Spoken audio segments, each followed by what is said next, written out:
presidente kayo eh. You are the head of the executive. The executive wields the sword. Nasaan yung mga ano, ang ginagawa ni presidente, umiikot-ikot, nagtuturo sa mga lugar, ayan, dapat dyan yung flood control project, dyan, dapat I'm so angry, I'm angry. Sir, parang hindi. Nasaan na yung mga investigador mo? Nasaan na yung paglalabas ng ng mga documents? Nasaan na yung mga kaso? Kasi, sir, you already said na, ito, may walang flood control dito or whatever. At this point, you should already be filing cases. What is happening? PR lang? And yun ang din eh, aside from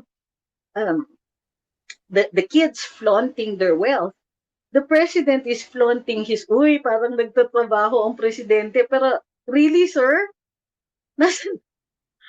Where are the cases? Why aren't we seeing people, appearing before the prosecutor's office at umiiyak when submitting their counter affidavit? Nasaan yung mga freeze na accounts ng AMLAC, ng AMLC? Nasaan na yung mga pinapatawag ng BIR yung mga yan? O ngayon, nakikigulo na ang COMELEC sa mga flood control na yan.